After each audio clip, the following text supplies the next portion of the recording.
So, in the previous lecture I described how Lorentz transformation can be completely restated in terms of geometrical constructions, and that is because of Minkowski, who developed all this geometrical representation.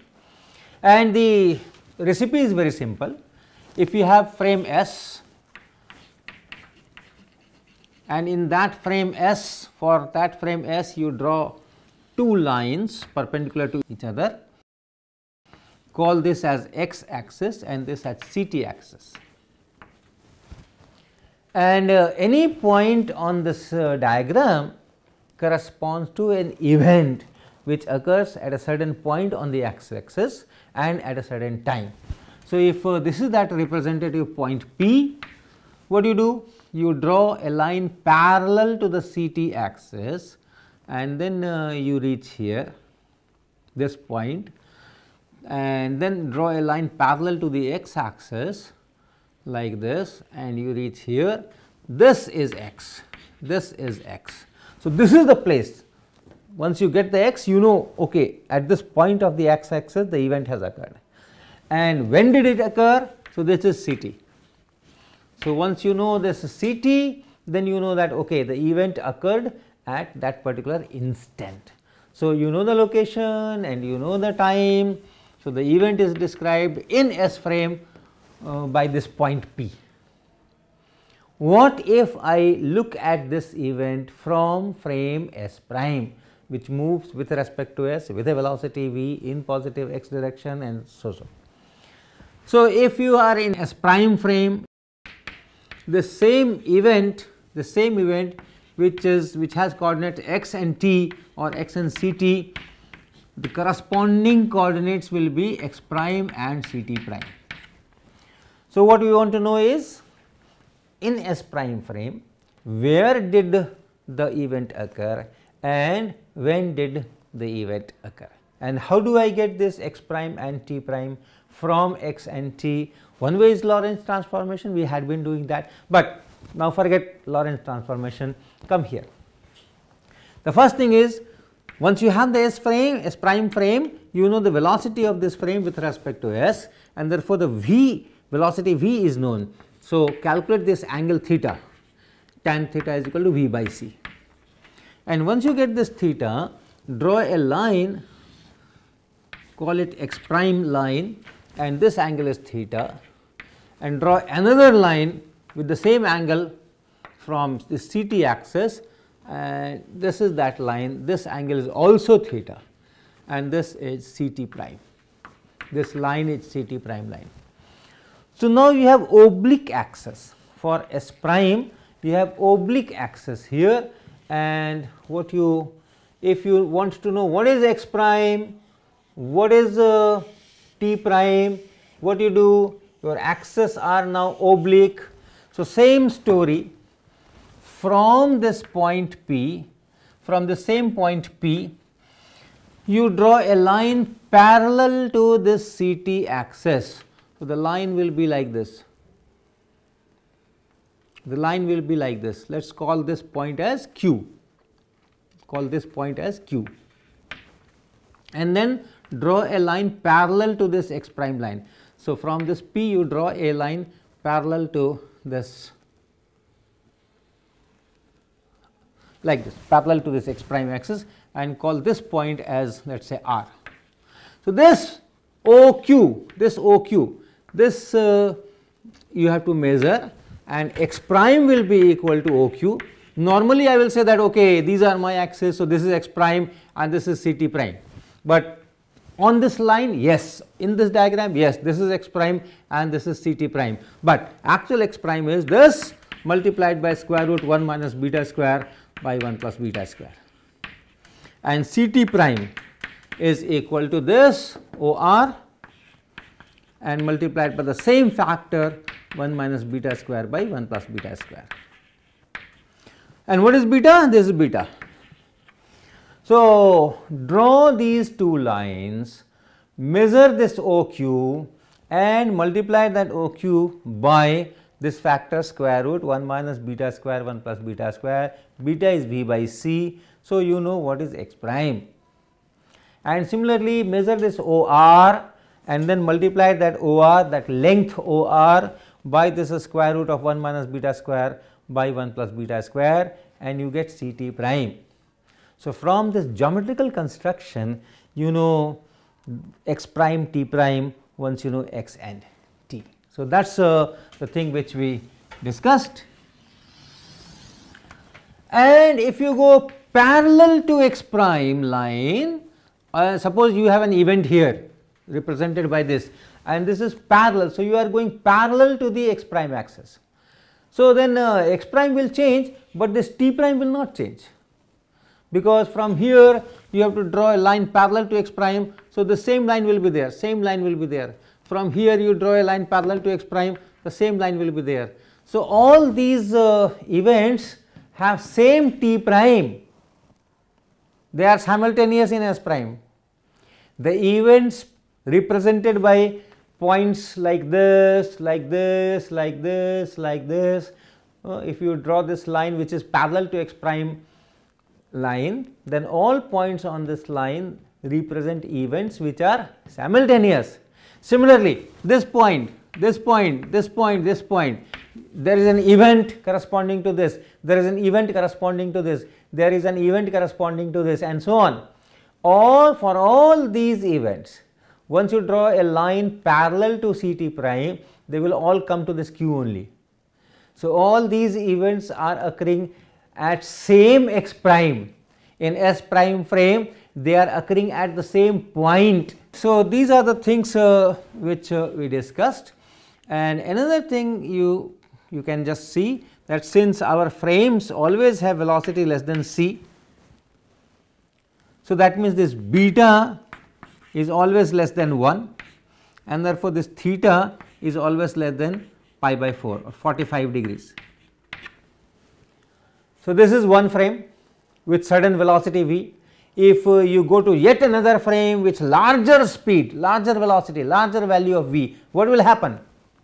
This theta will increase, and for that frame you will have your x prime line somewhere here, and then equally you have to incline this also by equal angle. So, it is like this. So, this will be CT prime, this will be x prime, they are converging like that. If you increase the speed still higher, your x prime will be, for that new frame, your x prime will be like this and your CT prime will be like this, and so on. But this line, x prime line, will never reach 45 degrees and will never cross 45 degrees, and the CT prime, if you measure from the CT axis clockwise, this also will not reach 45 degrees, because this angle and this angle are same. So, that also you keep in mind. Now, let us derive some things which we derive from Lorentz transformations. Relativity of simultaneity. Two events which are simultaneous in one frame occurring at different points are not simultaneous in other frame. We discussed that. So, if you have two events, say E1, E2, which occur at the same time in S frame, from S prime frame, they are not occurring simultaneously, one precedes the other. So, how do I see here? Suppose I have a S frame represented by this x and this CT, and then S prime frame represented by this x prime and this CT prime. This angle is theta, this angle is theta, tan theta is V by C. And then let us say there are two events. Suppose you have two events and both these events occur at the same time, they are simultaneous in S. So, T is same, x is different, but T is same.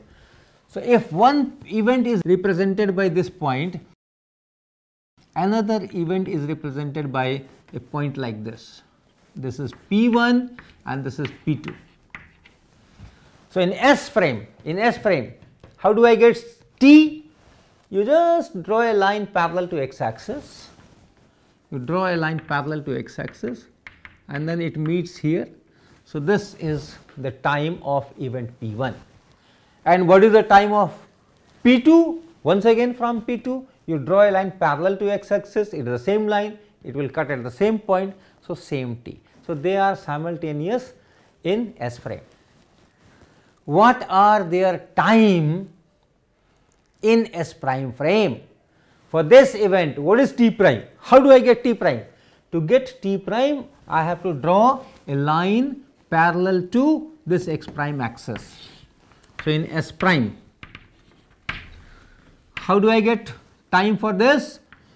Time for this, t prime for this, you have to draw parallel to this from here. So, you draw a line which is parallel to this and it meets the Ct prime axis here. This length, this is O and this is let us say some q1. So, OQ1, Ct prime is equal to OQ1 and multiplied by square root 1 minus beta square 1 plus beta square. That is Ct prime and this is for the first event. For the second event, for this event represented by this point, once again draw a line parallel to x prime axis. So, from here when you draw a line parallel to x prime axis, it goes like this and it meets somewhere here another point O, another point Q2. So, both these lines are parallel to x prime axis. So, Ct2 prime will be this OQ2 and multiplied by square root 1 minus beta square by 1 plus beta square. So, since OQ1 is different from OQ2, these events are not simultaneous in S prime, T1 prime is not equal to T2 prime. Events which are simultaneous in one frame, they are not simultaneous in another frame. You can draw events which are simultaneous in S prime in the same diagram. How do I do that? This is x, this is Ct, this is x prime and this is Ct prime, and then you have points, 2 points, 2 events which are simultaneous in S prime. So, one point is here and the another point is here, okay, P1 here and P2 here, and this line P1 P2 is parallel to this x prime axis. So, if you are moving parallel to x prime axis, t prime does not change, just like in our normal xy plane, normal xy plane. If you are moving parallel to x axis, your y does not change. Similarly, if you are moving parallel to x prime, your t prime does not change. So, these two events are simultaneous in S prime. So, t prime for this event is same as t prime for this event. What about time in frame S? For this, if you want to find time in frame S, you will just draw a line parallel to this x axis and that will be like this.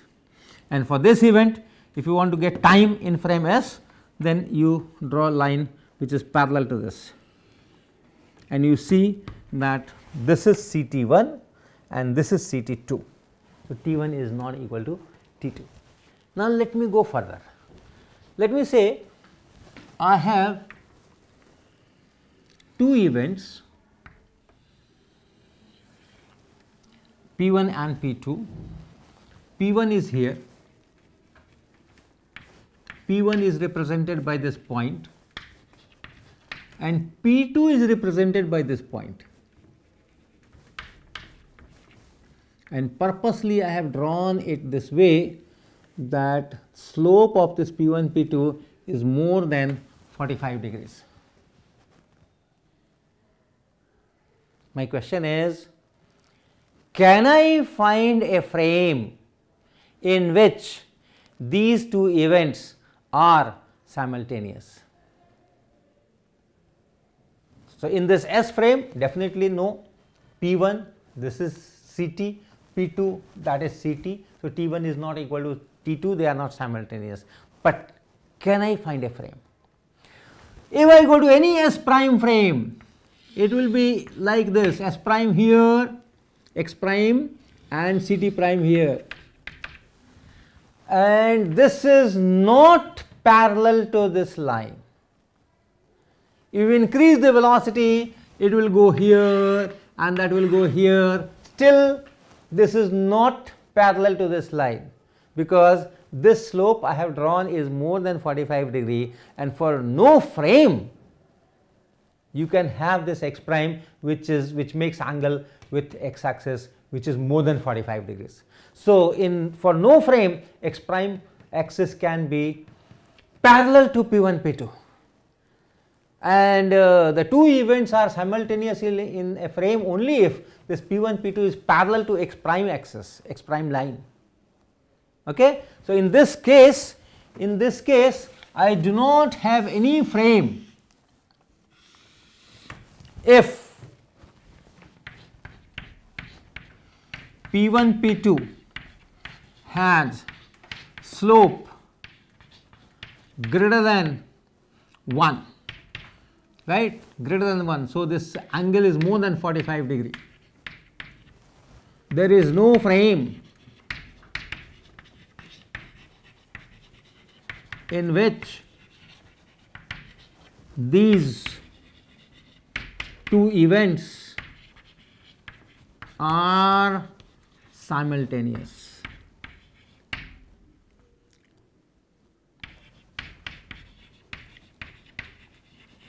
So, always T1 is not equal to T2 for all frame, not only for S. Okay, let me put prime for any frame. And you can write this condition in terms of x and t.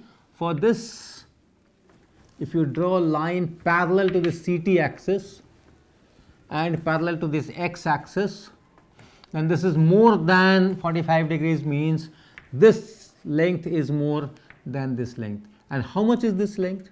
This is c times T2 minus T1. And how much is this length? This is x2 minus x1. Alright, simple. You draw a line here, this is x1. You draw a line here, this is x2. So, this is x2 minus x1. You draw a line here, this will be Ct1. You will draw a line here, this will be Ct2. So, that is this. And for this condition is c times T2 minus T1 is greater than x2 minus x1. So, if you have two events in any frame, if you find in any one frame, you find that c into T2 minus T1 is greater than x2 minus x1, then those two cannot be simultaneous in any frame. So, there is one result. Such events, such pair of events is called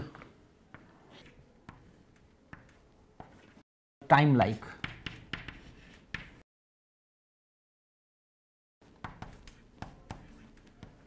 Okay. Is there a frame in which the two events are occurring at the same position? If two events are occurring at the same position, that means this line is parallel to this CT line, Ct prime line. Okay, because if you are going parallel to Ct prime, the Ct prime is changing, but x prime is not changing. So, x prime for this will be same if this line is parallel to Ct prime, and that is always possible, because if this is greater than 45 degrees, this is less than 45 degrees.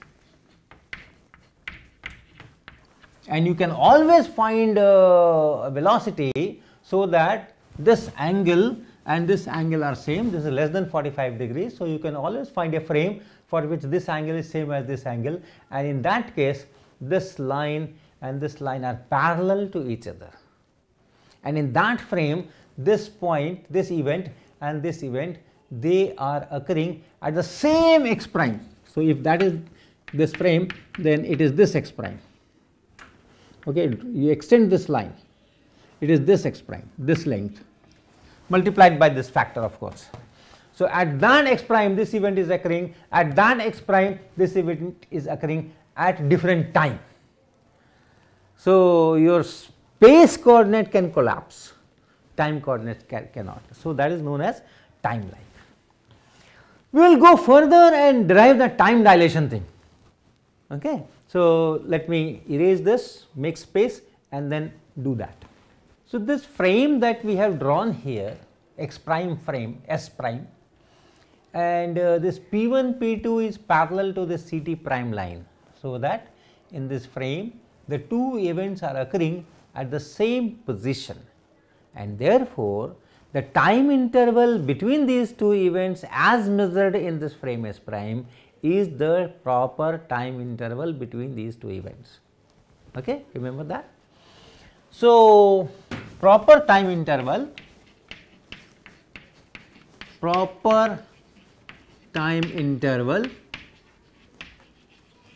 between the two events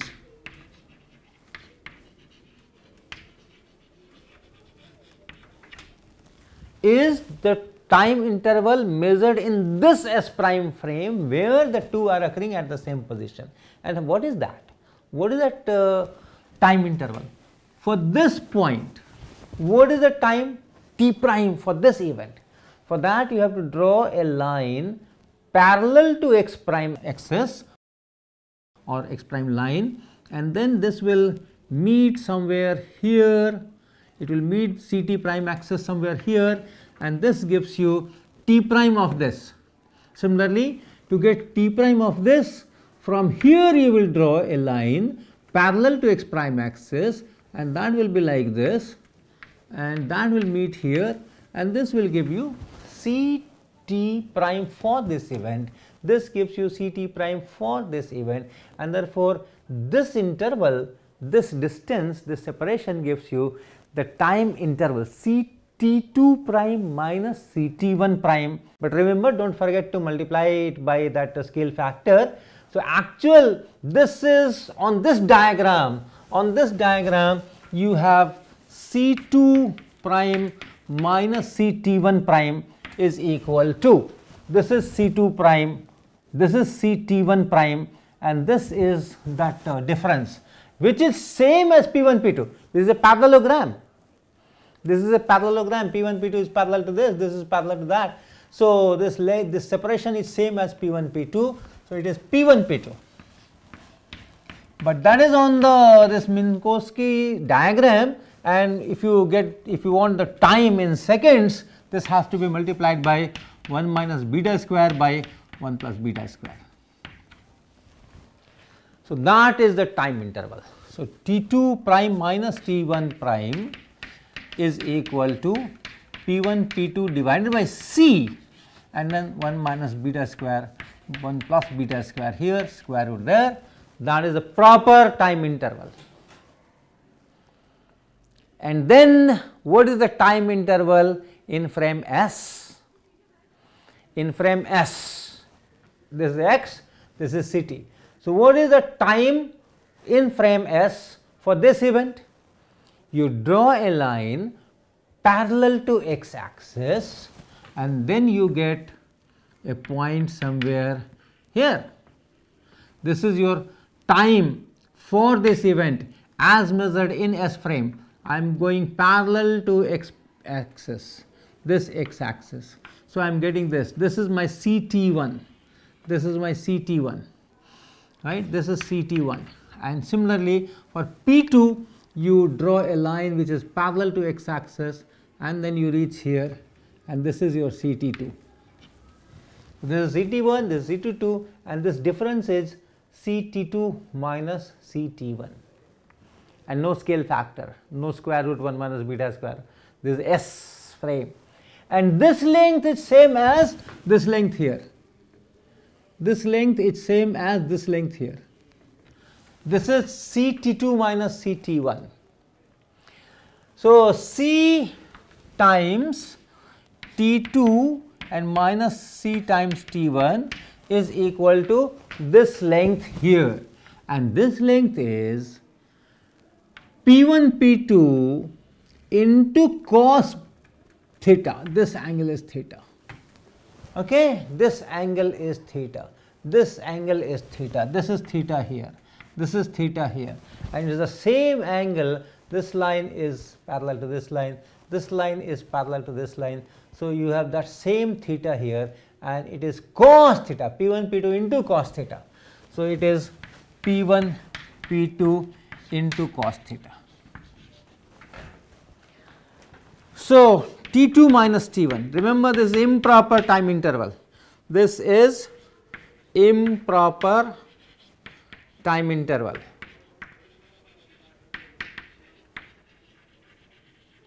Is equal to P1 P2 by C, and then cos theta, and cos theta is 1 by square root of 1 plus beta square.